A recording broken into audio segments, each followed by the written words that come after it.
ఓం శ్రీ గణేష శారదా గురుభ్యో నమః. ఈరోజు భోజన విషయంలో కొన్ని సందర్భాల్లో మనం భోజనం చెయ్యకూడదు. ఆ సందర్భాల్లో భోజనం చేయకూడదు. అది ఏ సందర్భాల్లో భోజనం చేయకూడదో మీకు సంగ్రహంగా, ఇది చాలా ముఖ్యమైన విషయం అండి. చాలామంది ఆధునికుల్లో ఈ కొన్ని విషయాలు వాళ్ళకి తెలియటం లేదండి. అందుకని మనం అది చెప్తే కొంత కాకపోతే కొంతైనా కొంచెం భారతీయ సంస్కృతి ధర్మం ముందు ఆసక్తి ఉన్నవాళ్ళు కాబట్టి అందుట్లో యువకులు ఉండగలరు. వాళ్ళేం పెద్ద ఎవడు ఉపవాసం కార్తీక మాసం పెద్దవాళ్ళు 60-70 ఏళ్ళ వాళ్ళు ఉంటున్నారండి. ఏకాదశి ఉంటారు, తర్వాతనేమో పౌర్ణమి ఉంటారు. కార్తీక మాసం అంతా చాలా వరకు ఉపవాసం ఉండి సాయంకాలం భోజనం చేసేవాళ్ళు ఉన్నారు. ఉపవాసం ఉండటం అనేది లేకపోతే భోజనం మానేయడం అనేది పెద్ద విషయం కాదు. అదేంటంటే మనకు దాని మీద దృష్టి పెట్టుకోవడం వల్ల ఉపవాసం ఉందామంటే ఆ రోజు పొద్దు నుంచే ఆకలిస్తుంది. మామూలుగా పనిలో పెడితే 1 గంట అయినా భోజనం తినాలని గుర్తురాదు. ఇది పెద్ద విచిత్రమైన విషయం. అందువలన మనం ఏ సందర్భాల్లో భోజనం చేయకూడదో మీకు నేను మనవి చేస్తానండి.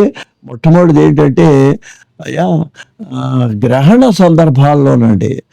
ఇది చాలా అంటే సైంటిఫిక్గా కూడా కొన్ని ఉన్నాయి. నమ్మినా నమ్మకపోయినా మన పెద్దవాళ్ళు చెప్పింది ఏంటంటే గ్రహణానికి 1 గంట 2 గంటల ముందు, గంట తర్వాత కూడా ఆ గ్రహణ సమయంలో వాళ్ళు రాత్రి 8 కంటే 4 మనం ముగించుకోవాలి. మన తినది కూడా అరిగిపోవాలి. మళ్ళీ 9 అంటే 9 తర్వాత ఏదైనా మళ్ళీ అప్పుడు స్నానాలు చేసి ఏదైనా టిఫిన్ లాంటిది వండుకొని తినాలి. పాతవి వండేసినట్టు తినకూడదు. గ్రహణ సమయంలో మనం భోజనం మాకేముంది అంటే సాగినంతకాలం సాగుతా. ఆ కిరణాల్లో ఏదైనా తేడా వచ్చినట్టు కంటికి రావచ్చు, కడుపులో సూళ్ళ రావు. ఇవి వస్తాయా అంటే అందరికీ రావు, వాడి కర్మగాలిన వాడికి వస్తాయి. అందువల్ల ఇట్లా పెద్దవాళ్ళు వద్దని చెప్పినప్పుడు అది మానేయటం మంచిది. కాబట్టి మొదటిది ఏంటంటే భోజనం మనం ఎప్పుడు చేయకూడదు అంటే గ్రహణ సమయాల్లో చేయకూడదు. ఇది ఒకటండి. ఇక రెండోది ఏంటంటే మన పెద్దవాళ్ళు చెప్పింది ఏకాదశి నాడు భోజనం చేయకూడదు అని చెప్పారండి.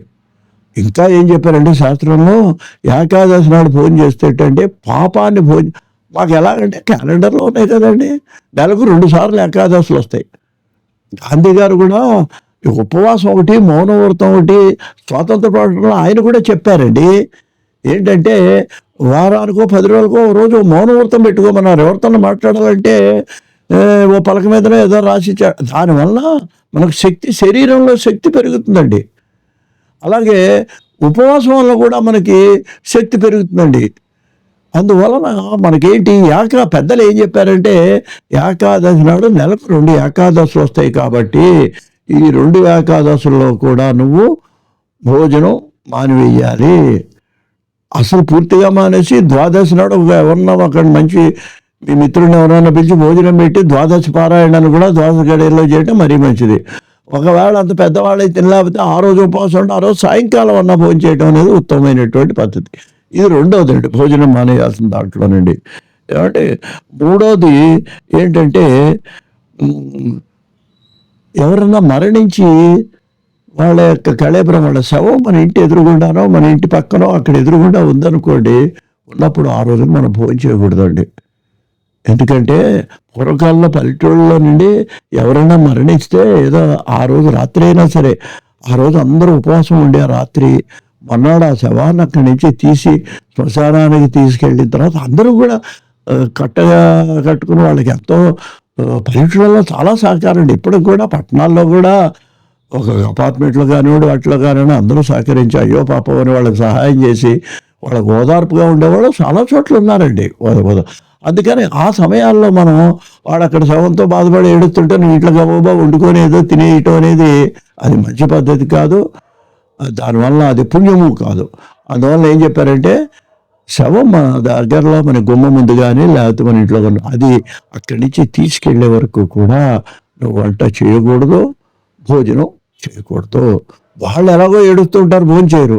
మనం కూడా భోజనం చేయకుండా ఉండి వాళ్ళకి కొంచెం ఓదార్పుగా ఉండటం అనేది పద్ధతి అని మన అంతవరకు ఎందుకండి. ఇప్పుడు మన బంధువులు దగ్గర వాళ్ళు పోయినారని ఏదైనా ఒక వార్త వచ్చిందనుకోండి, అప్పుడు అబ్బాయి బాగా నాకు ఆకలిస్తుంది చూడటానికి వెళ్ళాలి, ముందు అన్నం పెట్టేయని ఎవడని అడుగుతాడా, బుద్ధున్నవాడు అడగడం, నాకు నీరసం వచ్చేస్తుందేమో.